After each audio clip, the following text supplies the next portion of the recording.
سفر حج۔ رسول اللہ صلی اللہ علیہ وآلہ وسلم نے کوچ کی تیاری فرمائی، بالوں میں کنگھی کی، تیل لگایا، تہمت پہنا اور چادر اوڑھی، جانوروں کو کلاتا پہنایا اور ظہر کے بعد کوچ فرمایا اور عصر سے پہلے ذوالحلیفہ پہنچ گئے۔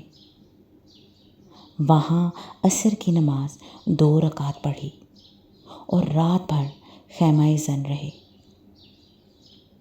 صبح ہوئی تو صحابہ کرام رضی اللہ تعالیٰ عنہ سے فرمایا، رات میرے پروردگار کی طرف سے ایک آنے والے نے آ کر کہا، اس مبارک وادی میں نماز پڑھو اور کہو حج میں عمرہ ہے۔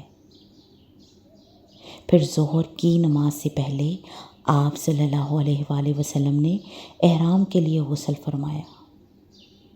اس کے بعد حضرت عائشہ رضی اللہ تعالیٰ عنہا نے آپ صلی اللہ علیہ وآلہ وسلم کے جسم اطہر اور سر مبارک میں اپنے ہاتھ سے زریرہ اور مشک آمیز خوشبو لگائی۔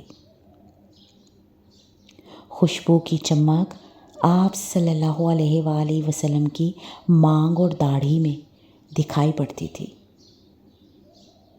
مگر آپ صلی اللہ علیہ وآلہ وسلم نے یہ خوشبو دھوئی نہیں بلکہ اس کو برقرار رکھا۔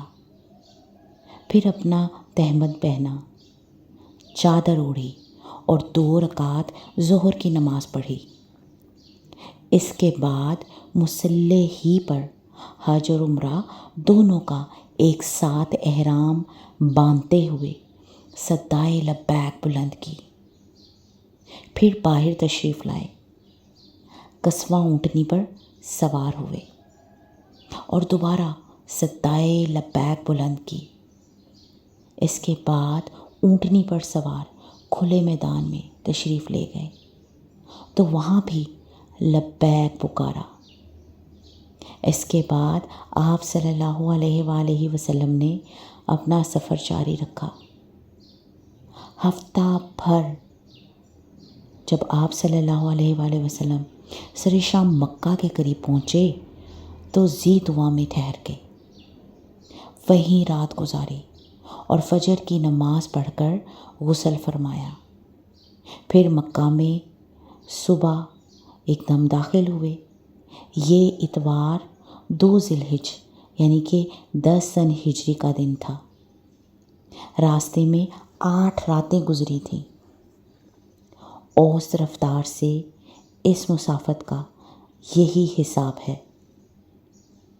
مسجد حرام پہنچ کر آپ صلی اللہ علیہ وآلہ وسلم نے پہلے خانہ کعبہ کا طواف کیا، پھر صفا اور مروہ کے درمیان سعی کی، مگر احرام نہیں کھولا، کیونکہ آپ صلی اللہ علیہ وآلہ وسلم نے حج اور عمرہ کا احرام ایک ساتھ باندھا تھا اور اپنے ساتھ ہدی یعنی قربانی کے جانور بھی لائے ہوئے تھے۔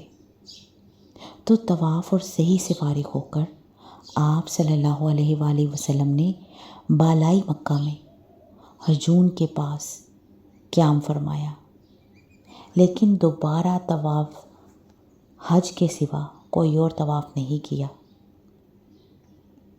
آپ صلی اللہ علیہ وآلہ وسلم کے جو صحابہ اکرام رضی اللہ تعالیٰ عنہ اپنے ساتھ ہدی یعنی قربانی کا جانور نہیں لائے تھے، آپ صلی اللہ علیہ وآلہ وسلم نے انہیں حکم دیا کہ اپنا احرام عمرہ میں تبدیل کر دیں اور بیت اللہ کا طواف اور صفا اور مروہ کی سعی کر کے پوری طرح حلال ہو جائیں۔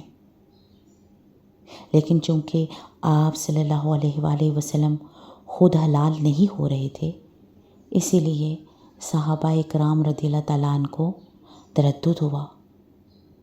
آپ صلی اللہ علیہ وآلہ وسلم نے فرمایا، اگر میں اپنے معاملے کی وہ بات پہلے جان گیا ہوتا جو بعد میں معلوم ہوئی تو میں ہدی نہ لاتا، اور اگر میرے ساتھ ہدی نہ ہوتی تو میں بھی حلال ہو جاتا۔